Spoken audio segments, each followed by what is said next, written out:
Hi everyone, I'm trying to get a bit better at YouTube. So before I get into this video, make sure to subscribe to me on YouTube as well as head to the notes on this video if you want to learn more about my work with Be Fearless and connect on Instagram, TikTok, or Twitter. Now, I started my blog back in 2011 before there was an option to have all of these other avenues to make residual income. And so today, a question I get asked often is, should I start a podcast or how to scale a newsletter? And I thought it was something really good to address because in this day and age when everything is so saturated and so many people want to start newsletters and podcasts, but then almost get themselves too scared to do it before they even have the chance to start and build the platform, because of the fact it's so saturated, means that there needs to be a more strategic way to go about starting this form of a community. So I started my podcast, The New Unfiltered. It started actually called This Is Life Unfiltered back in 2016 or 17, I think. I started mine around when Joe Rogan, Call Her Daddy all started. So I've really seen how the podcast world has changed since then, right? Like everyone now has a podcast. If you don't have a podcast, do you even run a business? And there's so many other elements that go into a business besides having a personal brand. But podcasting is obviously a great way to build a network and a great way to get in the door with certain companies, especially if you do consulting or advertising. I have found that a lot of times through my podcast, I've made connections where I've gotten hired for certain consulting on startups or really strategic partnerships with brands, which is awesome. Now, newsletters are and have been around since the beginning of time. I'm a big newsletter advocate because my friend Tyler actually started Beehive, which is now one of the biggest, I think the biggest newsletter platform out there to launch on. And I'll get into why I really like Beehive instead of MailChimp, but I have actually realized that as a more influencer personal brand, that having the newsletter has allowed me to connect with a fan base that I didn't know was as engaged as they are. And they say that when you hit your first 1,000 fans is when you know that you're really onto something. And so I think the way to think about a newsletter is if you can find 1,000 people who will pay you $10 a month, that is the definition of residual income. Now, it takes a long time to get up to that. It takes a decent amount of time to get to a place where you're able to monetize your newsletter and your podcast, but I'm gonna walk you through that in this video. Just for reference, I have about 5,000 newsletter subscribers and close to 100 premium subscribers a month. And so that is ongoing residual income for me. But I also started the newsletter over a year ago now. 5,000 is really low, honestly, in the world of newsletters. There are a lot of unicorn newsletters out there. Think The Hustle, Morning Brew, that have scaled and have ultimately sold. I don't think you should go into newsletter in that world having that kind of an expectation that's going to happen. That is really rare. And again, I think you need to focus 100% more on something like the premium newsletter subscription as well as the content going into it. But to first talk about podcasting, as I just mentioned, podcasting is really the way to get your foot in the door with a lot of different companies and people you may not have thought you would ever be able to meet. I would not advise you to start a podcast right now with the expectation or assumption you're going to make a lot of money. I'm going to tell you off the bat, you're not, unless you are coming to the table and getting signed with a network like Gimlet or Spotify or Dear Media. And if you are looking to get in the door with that kind of a company, you have to have about, I think, 30,000 downloads per episode. It is almost impossible to get to that level unless you are a celebrity or have a major following like Huberman, Rogan following behind you. Most people have between 1,000 to 10,000 streams per or downloads per episode. Now, when it comes to working with advertisers, what I do appreciate more about podcasting and newsletters in comparison to TikTok and Instagram is I am rejected a lot of the time from working with brands because I don't have 100,000 Instagram followers or I don't have 1 million people on TikTok. And so it's really easy for an advertiser to go on those particular platforms and unfortunately judge you based on a very quick glimpse, even if they don't even look through their content. Your following is enough for them to say no. Even if you're someone who's bought a bunch of followers, a brand can say yes to you way faster than someone like me who hasn't bought any followers, even if your interaction is fake, because it's very much like a dating app, the world of trying to get brand deals. It's judgment right off the bat until you get someone on a phone or you explain your ideas. So keep that in mind when you go about launching some form of a page like YouTube, Instagram, TikTok, and thinking that's gonna pay your bills, because it's very similar. You have to amass a major following to get there.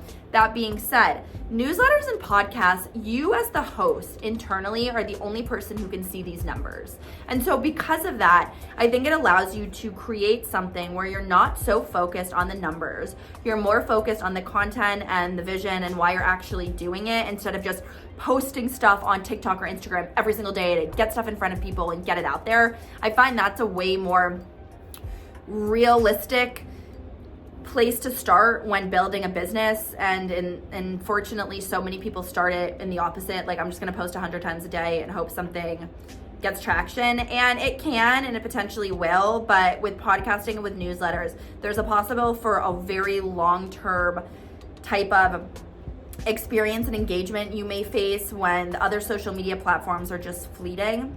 So with podcasting, when you're looking to work with advertisers, a company that I really like is called Passion Fruit. They allow you to make a storefront where you internally and your team are able to see the numbers and know the numbers, but then the brand that you want to potentially partner with, they can see what you have to offer on your storefront. This is a great way to get those kind of partnerships, especially if you're smaller or just starting out. It also allows you to directly reach out to them. There are some ways and pitch templates that I go about finding brands. I'm very notorious for going to places like Whole Foods and going to the aisle and taking a bunch of different photos and stuff and trying to get my foot in the door with a cold pitch.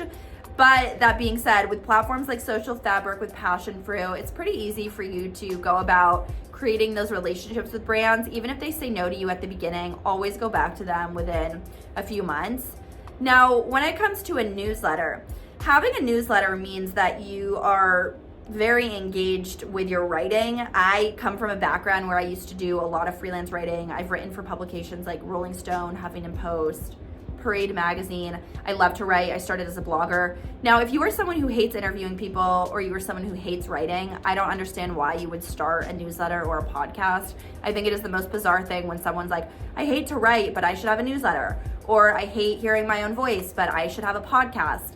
That's like me saying I want to lose weight, but I'm just going to eat McDonald's 42 times a day. It just doesn't add up. And so this isn't the type of industry you want to enter in unless you're in this for the long game, because it takes a long time.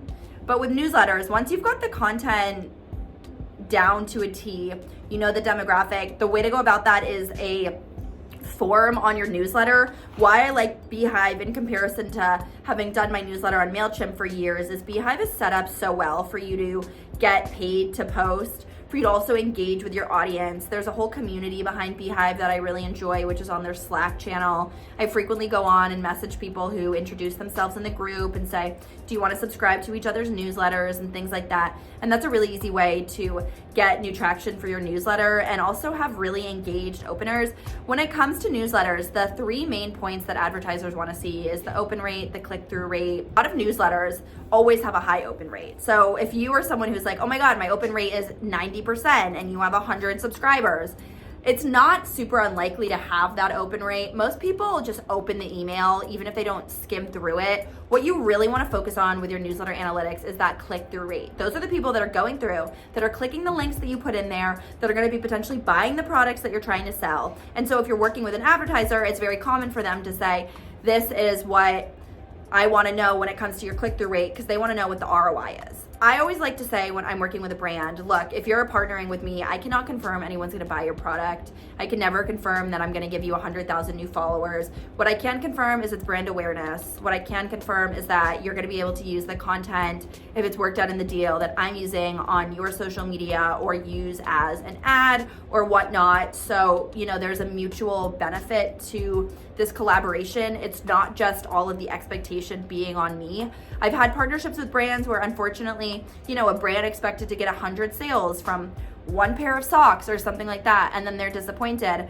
And then I look back and I'm like, okay, was I transparent with them at the beginning about telling them I can never guarantee, no one can guarantee, even if you work with Kim Kardashian, they're gonna get you new sales. The brand needs to come at it from a standpoint of thinking like, this is for us creative advertising. At least more people are gonna know about the brand and we can use this content. So if you have a brand asking you, how many people click through on your newsletter? How many people buy the products you sell? I would keep your answer to that very neutral. With a podcast, it's different because it's audio, right? So the only way I've been able to partner with companies who then see the traction from their end is if I do an Instagram story after the episode comes out, or if I do the ad copy at the beginning of an episode where I say something like, hey guys, this episode is sponsored by by BetterHelp. Go to thenewunfiltered.com/BetterHelp for 10% off. That's how a brand can track it more. I like newsletter partnerships more than podcasts because it's less work for me. I'm usually able to just create the copy, add it in a link. Whereas with a podcast, I have to sit and do the video and do the audio and then edit that and then put that in the show notes. Either is fine. I make less money on the newsletter ads than I do for the podcast ones. But again, it's super easy. If you could get 10 brands to pay you $100, you've now made $1,000 from just your newsletter, and you can have unlimited ads in a newsletter. Whereas in a podcast, you can really only have 2 to 3 ads max. Even that seems like a lot. I only do 1 ad per podcast because I hate having to listen to a podcast and then skim through when it comes to the ad. That personally annoys me. So I know if it annoys me, someone who's listening to mine may be annoyed by it, and you're trying to get people to stay on your platform for as long as possible, not stray to something else if they're noticing anything that makes them want to get off of it. So keep that in mind when you're thinking about the newsletter, when you're thinking about the podcast. Again, social media pages are very fleeting. They make it really easy for you to post very fast type of content and get an idea very fast what attracts people. And if you do decide to do that route and go from starting on Instagram or TikTok, seeing what takes off, and then launching a podcast or a newsletter, I would look at the pieces of content that you've posted on social media. What has really picked up? Is there any thread on Twitter? Is there anything on Reddit? And then expand on the content from there. When it comes to a newsletter or podcast, mine has always been about entrepreneurship, my personal life, and startups. As much as I've pivoted and changed careers and went from Disney, having my Disney show, back to my podcast, I've always maintained a sense of entrepreneurship and startup culture in it. And I think that's where it's attracted an audience. If I had gone around from topics like being in my 20s to running a startup to my boyfriend to my parents to gifts to give to moms, I think it would really confuse people. And so for me, when it comes to my podcast and when it comes to that newsletter, I like to do hot topics, things that are on my mind, things that I'm thinking about, where also knowing what draws people in. I use ChatGPT a lot of the times to come up with clickbaity, engagey titles to get people to open your newsletter. I don't do that for my podcast, but definitely for my newsletter. And I find that really valuable. That's one of the only things I actually use ChatGPT for, because you really want someone to be hooked instantly. You want your newsletter to be a domino effect, for someone to open your newsletter and share it immediately. That gets you more money in your pocket. Then you can launch a referral page. And I go back to what I said as well about Beehive is way better than MailChimp, because not only do they have the Boost program set up, you can also do your own Boost program. So sometimes I attribute $200 to $400 a month just on advertising on Beehive, where other people can promote my newsletter and then they get paid and then I get the subscribers.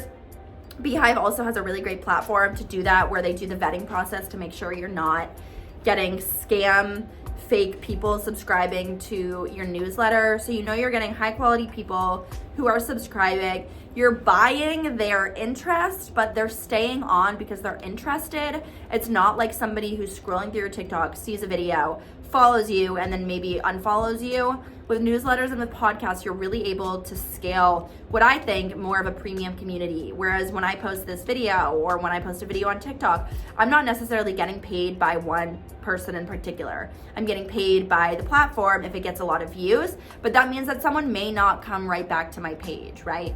But if you're subscribing to my podcast, you get the notifications every week. You're on my newsletter list, you're opening it. I know that you are a good person to go to and say, hey, by the way, I have a premium community. Would this interest you? Oh, if they reply and say, yes, actually, I'm interested, tell me more. Well, here's the link. I'll give you half off your first month. Then we can get on a call. I can walk you through it. And it's a very personal way to build a fan base.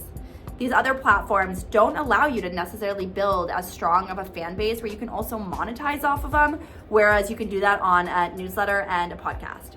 I hope this helps. I am a big advocate for every entrepreneur or person in the startup or tech world having a podcast or a newsletter. I lean to newsletter first, podcast second, because there is way less work in a newsletter than there is in a podcast. And if you have a good mission and a good statement behind it, then you're sure to be able to scale it and make money off a premium community pretty early on in the game. So I hope this inspires all of you to be fearless, launch your podcast or newsletter ASAP. And if you want more from Fearless, head to the show notes, subscribe to this YouTube channel, and I'll be back tomorrow with a new interview on The New Unfiltered.